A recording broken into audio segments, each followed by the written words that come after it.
We are live. Hello everyone.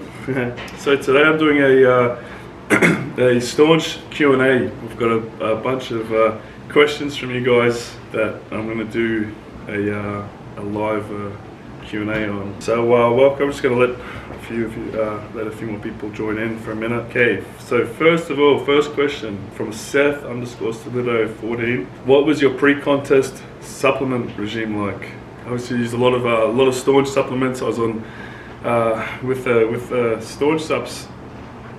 I was having like 3 or 4 protein shakes in between meals, straight after the workout. My BCAAs pre-workout, lots of vitamin C. Yeah, there's a whole range of. I took out the mass gainers. Obviously, I would use fat burners, the fat burner, or the L-carnitine. All those cutting agents were useful as well. So. And then the other stuff on the side as well. Hi, how are you? And any personal tips on working at keeping motivated from Maths in 1976? I'm good, thank you. Personal tips on working out? Well, my first tip is, you have to have a goal for yourself. You've got to set a goal, then you can, you've got to work towards that. So you've got to get your butt to the gym.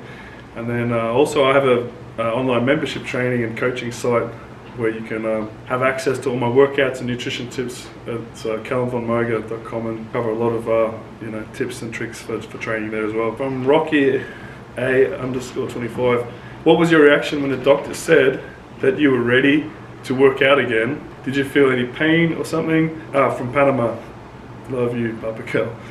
Okay, so I guess the one thing that I wanted to hear the most from the doctor was, the only news that I was really keen on hearing was if and when I'd be able to train again after I tore my bicep and my quad. It was that was a huge setback for me, and I guess he said that I would have to take time off, obviously weight training at least 6 weeks. I'd have to do longer. I'd have to do the physical therapy first.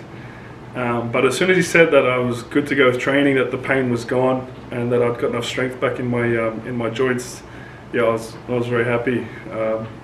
But of course, I didn't go straight back to my normal routine. I had to start very slowly. Different workouts, different exercises, a lot of bands, not much free weights, mostly machines and stuff. This one's from JC Estrada 1411. Best advice for an amateur bodybuilders competing in my first show next year. The advice that I always give out to newcomers for amateur bodybuilding is the advice that someone gave me a long time ago, and that's to just do it for yourself. First of all, you want to just focus on getting in the best possible shape that you can get in, making sure that you come in, make sure that you can get as lean as you can, and ensure that you practice and go through all your posing, especially at the day of the competition. You've got to have a really good, you're displaying all your hard work in front of judges. So if you can outpose and show off your physique, better than the guy next to you, he might have he might have bigger biceps, or you could have something a little bit stronger than you. But if you can outpose him or show him more strongly your physique, then that's going to give you a good competitive edge. And then lastly, don't take it too serious, just enjoy it. It's your first show, you might win, you might not, but you should just enjoy it and get your feet wet and go from there. Okay, so next question from, I can't say that, Trisda Huncho, whatever, something like that. How was the transition from Australia to North America, and what did you enjoy most about the bodybuilding industry from there to here? And what would you change about both? It was a huge transition coming from Australia. I grew up in a smaller town. I'm not far from Geelong in Victoria. The bodybuilding community wasn't as big. The fitness industry isn't nearly as big as what it is in America or LA and stuff, and bigger cities. I guess the transition was difficult in just learning how to restructure my life from going from a kind of a country town to a big city. Going from a house with a big yard into a little apartment, driving on the side of the road, eating different foods, and just finding that groove of life that's different here than what it is home. Everything's can be very challenging at sometimes. I'm pretty adaptable and pretty easygoing with most stuff, and you just gotta have patience to get used to it all, I guess. So, what do I enjoy most about the bodybuilding industry from here to there? Well, the thing that I enjoy the most about when I was back in Oz training was it was a lot simpler. There wasn't, it was back in 2011, 12, 13. I hardly even had social media. I'd just be going there with my buddies, Adam, Luke, and a bunch of friends. We'd go to the gym and train, and we'd have a good time, and it was pretty simple, good workouts. And now over here, it was more. I think it was a little bit more enjoyable in that there wasn't as many distractions, I guess, in a sense. Whereas here, there's a lot more going on. You go to Gold's Gym, there's a whole heap of. You've got a lot of visitors coming from all around the world, and it can be hard to get more focused and good workouts in. But you figure it out and you work around it. What would I change about? I wouldn't change anything about either of them because they've both got good, they've both got good pros, and the cons are outweighed by those. So yeah. Next question: how do I get big biceps like the goat? Yeah. Well, I guess I think the best thing for bigger biceps, you got to hit them pretty heavy, consistently. I always found that doing barbell curls, Olympic barbell curls, and concentrated dumbbell curls, I used to slaughter them with those two exercises, and then machines and stuff around them. But I think you just got to really hammer them maybe twice a week.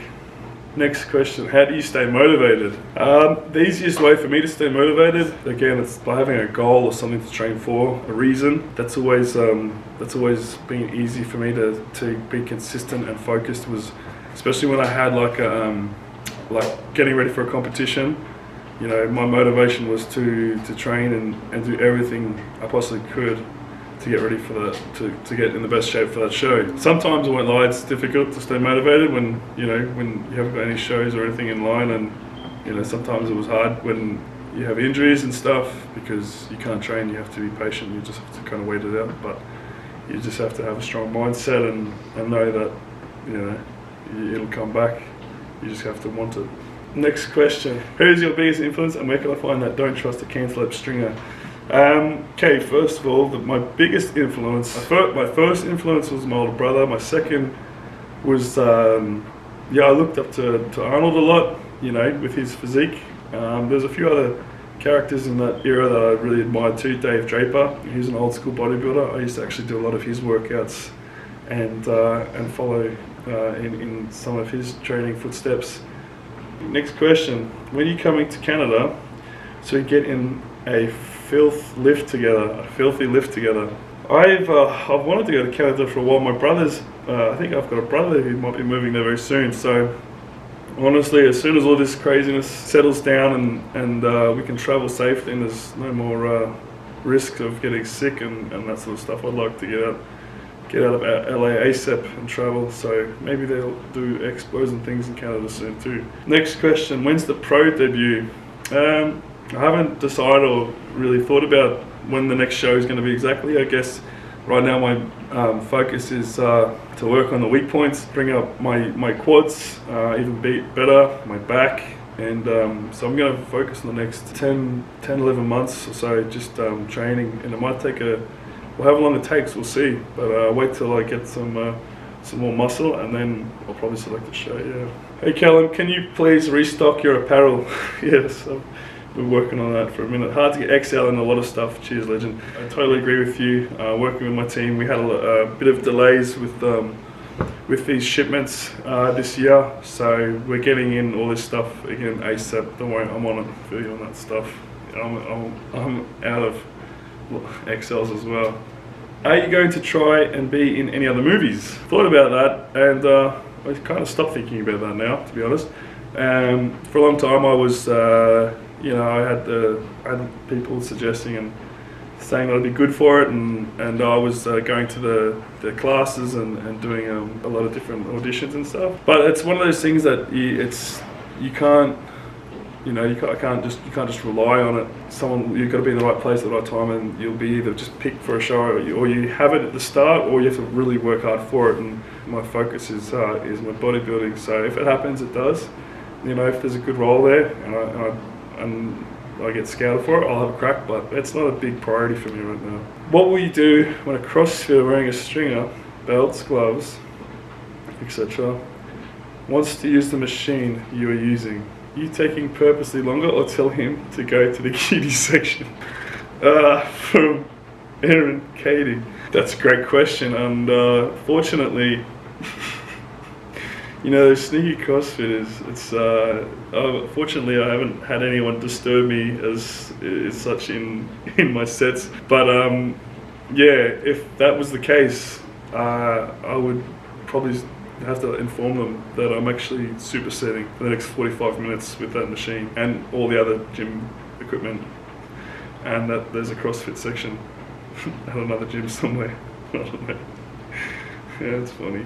Mason Evans, how hard was it to start your own clothing supplement brand? Wasn't too difficult. The very start was challenging, because I'd find a vendor downtown LA, and so we'd just have one cut, one t-shirt and one stringer, and I'd buy it in bulk, and then I'd have a design made, and I'd print out like 100 of them, and then I would advertise them on Snapchat and sell them and using PayPal. So I did that at the start, and then it was a pain in the ass going to the post office with like 100 packages and just waiting in line. And Patut or whatever his name was, he loved to take his time. He would just sit there and just like snap each one, fill it out really slow, and it would just drive me insane. So eventually my partners had a crew who specialised in merchandise, reach out, and they took care of all the legwork for me. So now I just have to promote it, so it's not too bad now. Next question, the Suffering Spirit. Did you ever meet Ziz? No, unfortunately I never got to meet the legend himself. He passed before I met him. He passed a month after I won my first universe. I was in Austria in June 2011, and then I came back to Thailand, and then he passed I think a month or two after. So unfortunately, no. RIP Ziz. Have your injuries healed back to 100%, or do you still feel a bit of difference when lifting? From another injured lifter, SS3 Alex. My bicep, it's healed pretty well. My left arm has made a pretty good recovery. My right quad still bugs me today. I have a little bit of a click and a little bit of a pop in it here and there. It's not at its full strength, so it's still bothering me 2 years later. I'm hoping that maybe I could get some shots in the joint to help lubricate it and help it, you know, so I can get some more strength back. Yeah, it still bothers me. Hi Calum, will your brand soon be available in France? I get this question a lot from a lot of you guys from other countries and stuff. I think it's hard with the customs. Some countries just we've sent it over, and the customs have just received it and turned it around for some reason. The shipping or something, it's a bit of an issue, but so I'm not sure. That's a difficult one. I have to talk to my team about that one. Ethan_reckless. If you could go back to the start, what would you do different? If I go back to the start, I would definitely pay a lot more attention to my diet. I feel like, you know, I didn't have much knowledge or understanding of how important dieting was in terms of like getting enough protein, getting enough meals in, and making sure that I would get enough calories in, because I would burn off calories so fast it was hard for me to gain weight. So I'll definitely do something different about that. Next question from James Alabaster. What's the next hairstyle you seek? I'm trying to get this mullet to pop back out, to be honest. I'm just going to grow this thing out long and dirty again. Maybe the beard, we'll see. But definitely the mullet has to come back, I think. Calum, the absolute rig. How essential are supplements, vitamins, oils, creatine, joint relief? What's your recommended supplements for beginners? I think supplements, they're not, you don't necessarily need them, but they certainly help a lot. You know, I notice when I don't use them, you know, you might not have as much energy, or you might have, you know, your recovery might be a little bit slower, but definitely it's important to have like your vitamin C, vitamin B for energy. I do notice that I've got a little bit more energy in a day. My immune system, you have to do things to support that, especially when you're training hard or twice a day. You really want to have enough immune support. Joint relief, I've been using the Staunch Labs joint relief formula, which we created like two years ago after my injuries, religiously every day to help aid in my joint support. So definitely they do help. You got to get good quality fish oil. There's a lot of fish oils out there and that aren't really as reputable as they say they are. So you've got to find good krill. I use krill oil. So I think and definitely they do help, like your creatines and your BCAAs. For beginners, I would recommend. I use them, you know, religiously at the start and still do. But yeah, definitely they do help with your recovery and putting on some good gains at the start. From the next question from Jose, I can't pronounce. His question is, how did you achieve overcoming your mental? Because it was a very strong hit for you. What made you not give up? I'm guessing that's a mental. Your injuries. Yeah, that was definitely the hardest. I think I had to take a lot of time off from my injuries. I used a lot of I guess I read what it would take to get better. So that, and just keeping my faith strong and just believing that, you know, I wasn't over and that I could come back and prove a few people wrong too. So that was a motivation enough for me. Next question, Nathan 12. Did you ever imagine you'd become as big as an icon as you are now? And what do you think got you to this point in your life? #sick. No, I never expected to any of this, to be honest. All came unexpectedly. I didn't really ask for it, but I allowed it to happen in the sense that I was just training, I was bodybuilding passionately. It's always been passionate. You know, I never did it for anything else but my love for the sport.